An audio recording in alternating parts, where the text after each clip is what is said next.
What's going on, guys? Show you guys around and show you guys what I got going on in the shop and the craziest engine job I've had to deal with, and show you guys what I got going on this engine job on this Dodge Ram 1500 Eco Diesel, and show you guys what I've had to do so far, um, and how to get this engine out and everything else. This is a certain situation. Show you guys what I got going on. So let's dive in and show you guys what we got.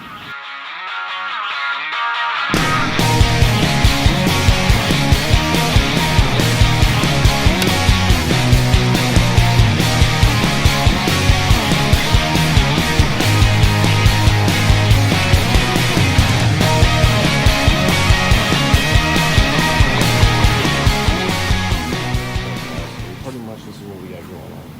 We got a 16 Dodge Ram 1500 Eco Diesel, engine issued, engine locked up, came apart on the inside, and we'll show you guys what it looked like in the engine and see what actually happened. Right now, this is what we got going on. Parts laying everywhere for this thing. Bumper had to come off. Bumper trim had to come off.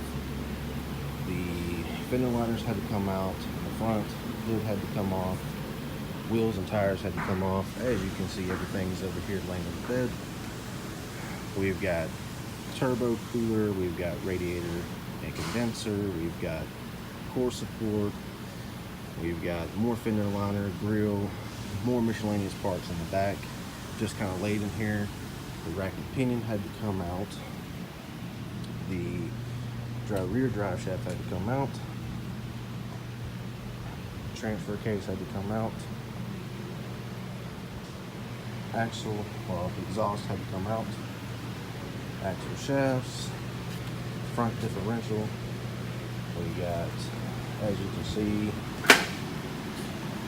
this is the engine here. Show you guys exactly where we're at right now with this.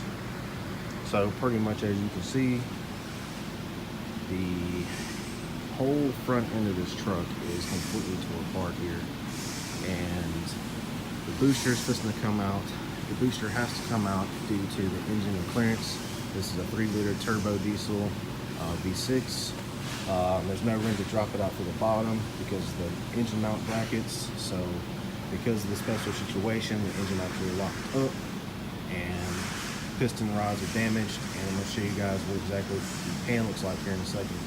So, alright, so this is what we got going on. In the oil pan, oil pan's been drained. The main oil pan lower half has been dropped. We've got a bunch of bolts in here, just laying in here for now. As you can see, pretty much rod cap was destroyed by the crank. It's actually warped, if you guys can see this. It's actually twisted. Bearing journals gone. Another bearing journal. You can see it heated up really bad in there. Another bearing cap shot. Show you guys what else happened with these things. More metal chunks. This is a shield for the crank. And another bearing journal. Again. And as you can see, all the metal down here in the upper oil pan half. Another cap. I had to remove this. So a lot of parts and pieces laying everywhere, guys, for this engine. I'm gonna get this thing lifted up in the air with the truck to show you guys what actually happened up underneath to the engine. Show you guys the rods because it's pretty nasty up underneath there. So let's show you guys what we got going on in the truck right now. There's a lot going on up underneath this thing. So this is just one thing after another with this truck. In order to pull this engine, the differential has to come out. The cross member, front cross member has to come out. Not for the frame cross member, but your support for your differential and stuff. The differential and rack and pinion has to come out in order for the engine. So to show you guys what we got going on, as you can see, number 1 and 2 cylinders came apart. I'm going to twist this around for you guys so you can see.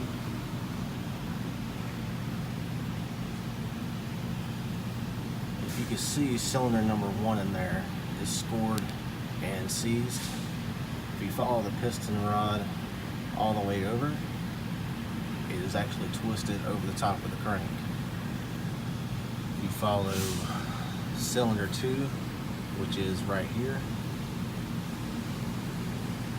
it is actually very hard to see that, but this one right here, right about here, this is your cylinder 2. You can see we actually had to push this one up, but because of the piston rod is over the top of the crank, there's nothing we can do as far as turning it. So the engine and transmission have to come out at once. All is one unit. So because of that, we had to remove and move a lot of the weight. We had to remove, as you can see, the transfer case had to come out because of that to reduce the weight. As you can see, wire and harnesses, the exhaust had to be removed here from the turbo back, and also disconnect more wire and harnesses from your exhaust, your injectors. More of this is actually coming out. Maybe we'll do some more with this, but this motor will come out today, so you guys can see this. It's actually almost ready to come out, but it's just a lot of necessary steps. A lot of stuff to remove with this EcoDiesel engine. As you've probably seen, the front end had to come apart because that is the only way the engine can come out, along with the core support.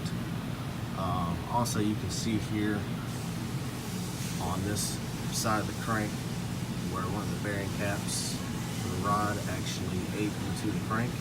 As you can see, it's kind of blued and scored, and more scoring on that side of the crank.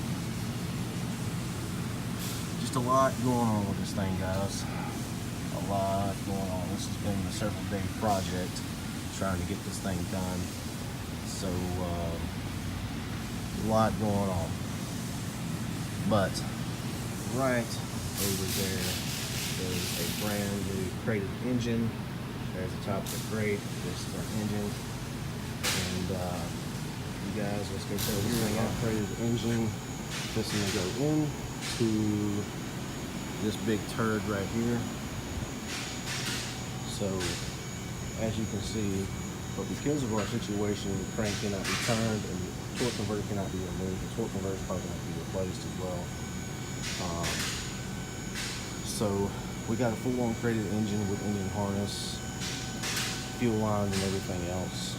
So as you can see, everything's brand new, capped off. So this is a warranty engine. Getting this thing done, it's been a chore.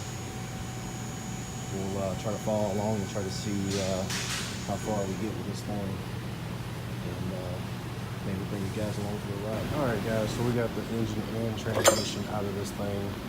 As you can see, all the way back through the tunnel, the transmission tunnel, firewall. Your engine is completely out of this thing. Been a heck of a chore. Transmission over here. This is an 8-speed automatic transmission. Obviously the torque converter was removed from this. Had to separate it. So we got it completely removed from this truck.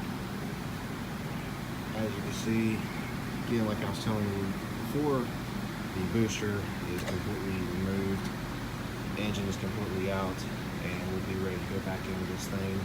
We'll probably do an update video with this, and showing you how this thing goes on, showing you when it goes back in, and get it back together.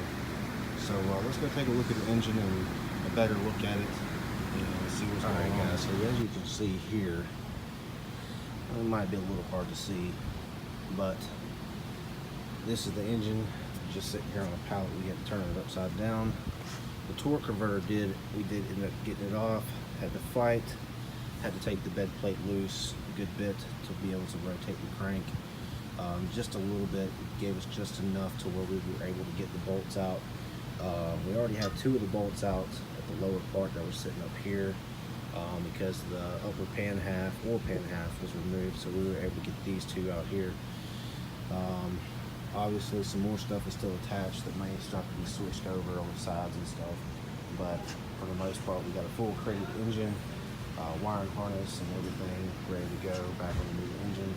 So we'll be getting that in next week and showing you guys what's going on with that. Alright guys, so that's pretty much all the time I got for this video.